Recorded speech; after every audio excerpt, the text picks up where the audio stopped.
Bonjour, chers frères et sœurs, c'est pour moi un véritable plaisir d'échanger avec vous. En fait, j'ai décidé de vous servir quelques mots ce soir parce que tout au long de la journée, je suis resté abasourdi, presque affligé. En observant ce déferlement massif des Camerounais sur les réseaux sociaux et faisant des débats oiseux, contre-productifs et stériles pour leur propre avenir, chers frères et sœurs. En voyant cela, j'ai compris que le mal était très profond. Pendant 12 ans, le professeur Moscanto n'a ménagé aucun effort pour éduquer les Camerounais politiquement, pour les sensibiliser sur la nécessité de reconnaître les vrais enjeux, les enjeux de l'heure, qui sont entre autres la libération du Cameroun du joug colonial et du joug dictatorial. Chers frères, malgré cela, les Camerounais n'ont pas encore compris qu'à ce moment donné, tout leur intérêt doit être les élections présidentielles de 2025. Pensez-vous vraiment qu'une institution peut bien fonctionner dans une mare d'immonde, dans des conditions, dans un contexte chaotique où l'anarchie prévaut, où l'anarchie est érigée en exemple? Pensez-vous vraiment que la FECAFOOT peut bien fonctionner dans ce Cameroun que nous connaissons? La FECAFOOT est une goutte d'eau dans un océan, chers frères et sœurs. Retenez-le bien, une fois pour toutes. Pendant 2 ans, la FECAFOOT fonctionnait presque de manière autonome. Il n'y avait pas ingérence de l'État. Avez-vous eu l'impression que votre vie s'est améliorée?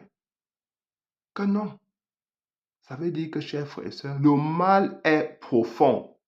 Nous ne devons pas nous laisser distraire par des sujets fabriqués par ce régime. Parce que je vous dis, ce qui se passe aujourd'hui, on a jeté ce pavé. Les Camerounais sont en train de dépenser toute leur énergie, en train de débattre de des choses que vous ne savez même pas comment commencer parce que ce sont les enfants d'une même famille. Ce sont les enfants de papa Bia et de maman Chantal. Vous comprenez que dans, quand il y a un problème familial, les intrus ne doivent pas s'y intéresser. Surtout quand on sait que cette famille-là a mis le Cameroun à genoux. Cette famille-là a causé le délitement du tissu social, du tissu économique, du tissu politique camerounais. Quand nous savons, une fois que nous savons cela, nous devons nous préparer davantage au, au véritable enjeu de 2025. Nous devons nous préparer à libérer notre pays. Nous ne devons plus donner de l'espace à des épiphénomènes, comme ce que nous voyons là, ce ping-pong qu'on nous voit entre la FECAFOOT et le ministère des Sports, puisque ce sont des enfants d'une même famille. Les deux sont les enfants de de maman Chantal et de papa Bia. Et les deux utilisent ce terme-là affectueusement pour qualifier ainsi le régime de celui qui usurpe la fonction présidentielle aujourd'hui et qui a pris en otage le peuple camerounais. Donc, chers frères et sœurs, restons mobilisés pour les élections présidentielles 2025. Je ne désespère pas. C'est la raison pour laquelle je continue à sensibiliser et chacun et chacune de nous, je sais que nous sommes en train de le faire, nous devons le faire encore plus.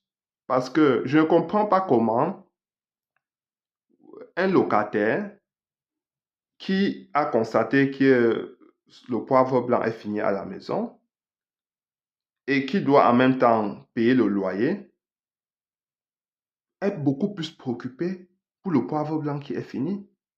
Quel est l'ordre de priorité des choses? Le poivre blanc, c'est comme la FECAFOOT et le loyer, c'est comme notre pays. Que nous devons libérer notre pays, chers frères et sœurs. Si nous voulons que toutes les institutions fonctionnent bien dans notre pays, nous avons besoin d'un nouveau leadership au sommet de l'État. C'est de cela qu'il s'agit, rien d'autre. Quand vous voyez la cacophonie qui prévaut aujourd'hui au Cameroun, vous comprenez que le pays n'est plus gouverné et n'a jamais été gouverné. Vous ne vous rappelez pas du silence présidentiel? C'est ainsi, c'est dans ce genre de contexte-là que nous avons toujours fonctionné pendant 40 ans. Un contexte mortifère pour tous les Camerounais.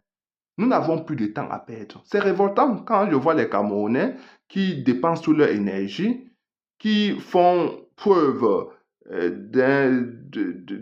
ne sais pas s'il faut dire si c'est de l'ignorance, mais d'une naïveté qui ne dit pas son nom parce que je ne comprends pas comment nous pouvons perdre notre temps à parler des sujets qui ne nous apportent rien du tout.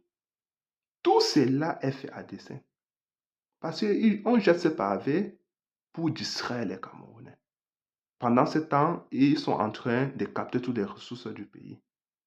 Tout cela est ourdi et orchestré par le régime en place.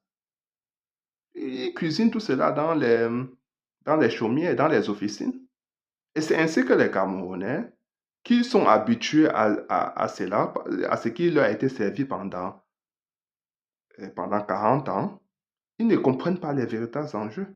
Ils ne comprennent pas que le football a été utilisé comme un instrument politique pour maintenir les Camerounais dans la misère, dans la pauvreté, pour qu'ils ne protestent pas, pour qu'ils ne réclament pas quelque chose, pour qu'ils ne réclament pas un mieux-être dans leur propre pays, et pour les garder là, pour les maintenir dans l'ignorance, pour qu'ils ne réclament jamais un mieux vivre, un mieux-être au Cameroun. C'est de cela qu'il est question. Nous devons nous réveiller, chers frères et sœurs. S'il vous plaît, s'il vous plaît, commençons à nous concentrer sur des choses importantes. Mobilisons, interpellons tous nos familles, frères, sœurs, tous nos familles, tous nos amis à s'inscrire massivement sur les listes électorales. Chers frères et sœurs, nous devons savoir prioriser les choses. Savoir qu'à cet instant donné, nous ne devons pas nous faire distraire des véritables enjeux pour notre pays. Ne tombons pas dans les filets de ce régime, une fois de plus. Faisons très attention. Bonne soirée. Et partagez la vidéo, surtout abonnez-vous. Ciao.